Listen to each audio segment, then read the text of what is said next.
Howdy, gang, and welcome once again to the Duct Tape Studios. I'm Jeff McAleer, your host here at the Gaming Gang channel. Thanks for joining me once again. Before I jump into today's review, I do want to mention if you enjoy the Gaming Gang and would like to support the outlet, you can do so in a few ways. First, by utilizing our affiliate links to the One Bookshelf sites, such as DriveThruRPG, and to do so, simply visit thegaminggang.com, click on one of our banners. That way, if you happen to make a purchase, I get a small portion of that sale. You can also make a one time donation by way of PayPal or become a monthly member of our Patreon. You'll find links in the show notes. Also, down in those show notes, you're going to find an invite link to our Discord server. It's absolutely free to sign up, so be sure to hang with the gang over on Discord. Our latest Kobold Press week is going to draw to a close with my review of Tales of the Valiant Monster Vault 2. This 352-page hardcover is available now, carries an MSRP of $59.99. You can get the PDF over at DriveThruRPG for $39.99. Having said all that, let's swing on over to the other camera because here I've got Monster Vault 2 for Tales of the Valiant. Couple of things I want to mention before we get stuck in. First of all, my friends over at Kobold Press were kind enough to provide me with this review copy, but neither I nor anyone else affiliated with the Gaming Gang has received any other sort of compensation for me to share this review with you. It's important you know that. We're also not going to look at each and every page of the book, but I do want to give you a really good feel for what you're going to find inside Monster Vault 2. First thing we're going to do is take a peek at the credits page. A lot of folks worked very hard to bring this to life, so let's give credit where credit is due. Of course, the vast majority of Monster Vault 2 is dedicated to being a fantasy bestiary, but there's more to this volume than just providing us with over 300 new critters and creatures and monsters and NPCs and such. And I really appreciate the first 40 pages or so are actually devoted to some tips and options available to game masters to make their monsters and their creatures far more memorable and their encounters with these monsters much more unique for your players' experiences. And we start off with a discussion of this meta currency, which was introduced in the first Monster Vault. It's kind of expanded upon in the Game Master's Guide, and that is Doom. And it is a meta currency that's available to the Game Master. This is an optional rule, of course, but it can be utilized to bring a lot more tension to the combat encounters with the big bads or maybe the big bad's lieutenants as your players are making their way to the final confrontation or maybe for the big final confrontation. And I could see some game masters utilizing this, other game masters not. I can also see some players maybe being a little upset that the game master is getting to utilize this currency to make their lives more difficult. But I could see game masters utilizing this if their players tend to just steamroll through everything that's getting thrown in front of them as far as the various different villains, as well as the villains' major hench men and women and creatures and such. So I thought that was very cool. We'll also get a discussion on how to make villains more memorable.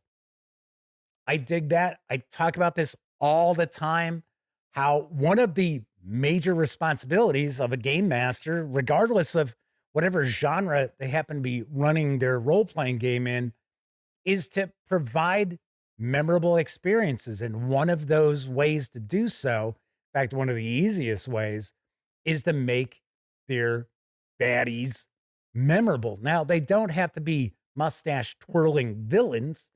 They can just be villainous or maybe even, misunderstood or possibly be able to turn them over to the good side.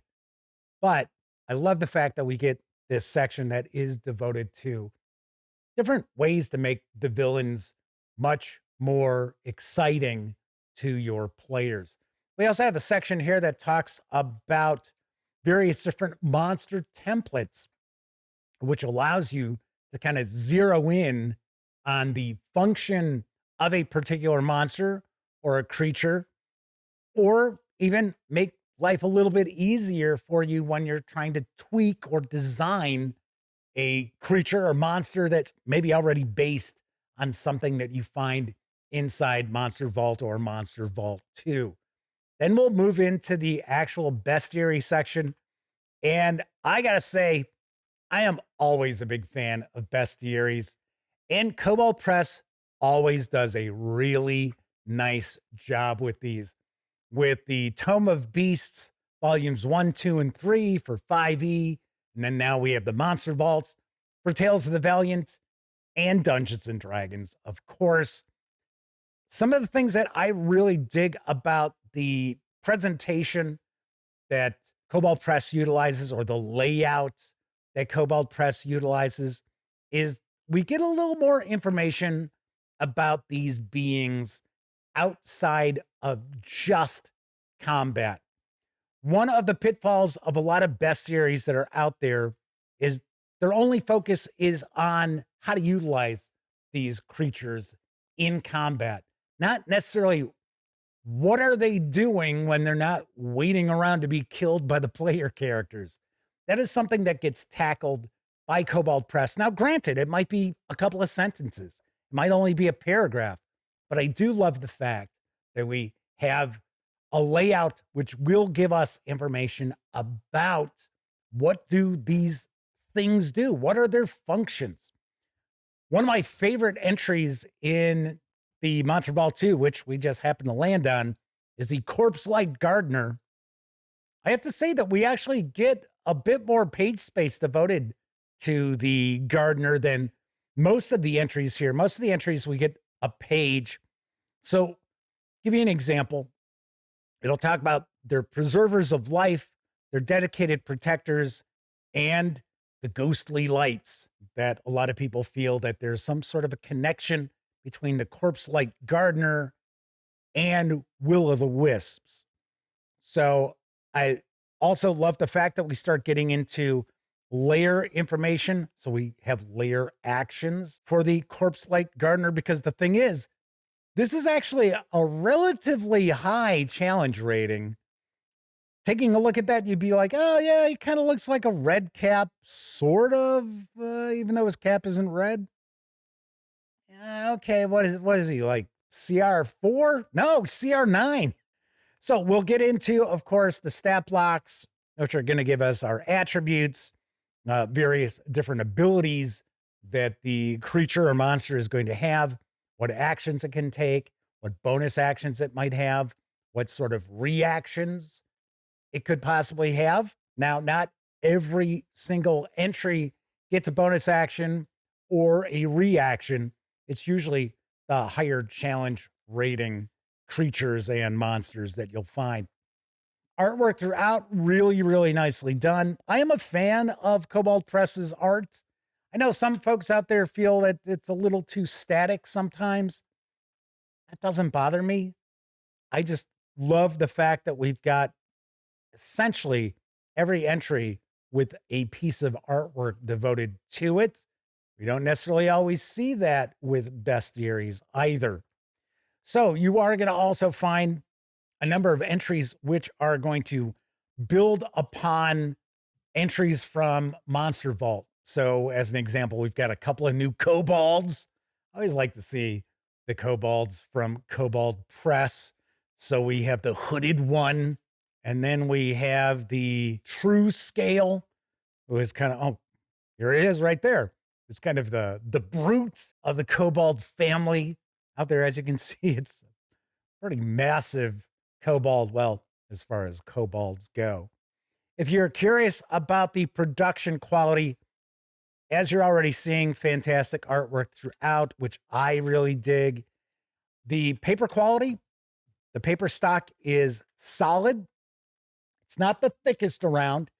I do mention from time to time, it does seem as if The more recent releases from Kobold Press, maybe over the past couple of years, the paper stock has gotten heavier. So I like that. Of course, we also have the stitched binding. So this should hold up pretty well at your table. Now, keeping in mind, this is a 350 page volume here. So a lot of times, some of the page counts, once we get past 300, may not hold up as well to repeated use. I don't think you're going to really encounter that issue with the Monster Vault #2. Something else I really dig about this bestiary is that we have a really good mix of different sorts of creatures. Sometimes with a bestiary release, we'll see there's kind of a heavy focus on a particular type of creature, like maybe the undead or fae. That's not the case here. We have a pretty even distribution of different sorts of monsters. Now, I will say not every single entry is going to knock it out of the park. There are some uh, kind of clunkers in here. But then again, just because something doesn't float my boat doesn't necessarily mean that you're not going to get a big kick out of it. Something else I really love about Kobold Press releases, Tales of the Valiant in general, is there's a little bit of an old school vibe to the proceedings. So we do have a little bit of a darker turn for our fantasy role playing here. Now, I point this out all the time that the Midgard setting is not grim dark or anything like that, but there is a bit more of a dark feel, a grim feel to the proceedings than you would see in, say, Forgotten Realms or even in Galarian. And I dig that a lot. I loved the Empire of the Ghouls. I love how we've got the Vampire Kingdom. Those are all really, really cool. Something else that is also present in Tales of the Valiant, I don't want to say a sense of whimsy because that's really not the word I'm looking for, but there is a bit of lightness to some of these entries as well. We have an owlbear entry. In fact, I'll jump back. Let me find that real quick. And I'm going to show you the artwork for it. There we go. So this builds on the owlbear's entry from Monster Vault. So we have the hatchling and we have the juvenile. And it's like, oh, look at how cute that is. Until it tears your arm off, right?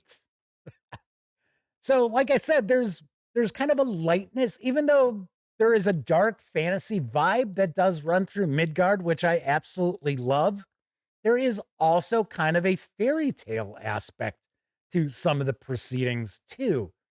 Once again, as I mentioned, there is a little bit of an old school vibe that permeates Tales of the Valiant and really all of the Kobold Press releases that I've had an opportunity to take a peek at.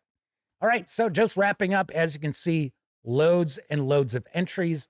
We're going to move into our appendices. So we have just regular animals, and then we also have NPCs. And I like that quite a bit. So as an example, we've got like the first sergeant, the monarch, the merchant captain, the thief lord. Very nicely done. And then we'll have the creatures by their challenge rating. So that is a peek inside Tales of the Valiant Monster Vault 2 from Kobold Press. Let's swing on over to the other camera so I can share some final thoughts as well as my review score. Pretty obvious. If you follow the gaming gang, you know I really like Tales of the Valiant. I think it's a lot more than just simply an extension of Dungeons and Dragons. I think Tales of the Valiant does an exceptionally good job of setting itself apart from D&D. Now, not necessarily mechanically, but more thematically.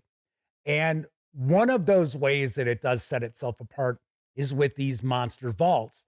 And I've reviewed the first monster vault. Of course, I'm sharing my review for this second monster vault.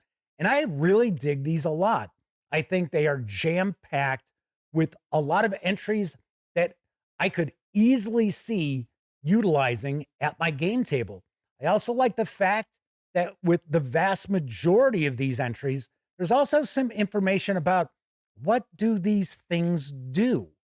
A lot of times with role-playing game bestiaries, especially fantasy bestiaries, all you get is the information about what do these things do in combat, as if all they do in life is just sit around waiting to be killed by the player characters. That's not the case here. Now, granted, it's not as if we get page upon page of information about each of these creatures, but at least it's touched upon that what is the purpose of this thing in the game world. And I love that fact. Once again, we don't see that all too often. As I also mentioned, not every one of these entries knocks it out of the park, but there are far, far more hits than misses in Monster Vault 2. So, on a scale of 0 to 10, I give Tales of the Valiant Monster Vault 2 a 9 out of 10. I like it a bunch. Oh, so close to getting a 10 out of 10. 9 out of 10. This is exceptionally good. And of course, obviously enough, if you are running Tales of the Valiant, this is a must own for your collection.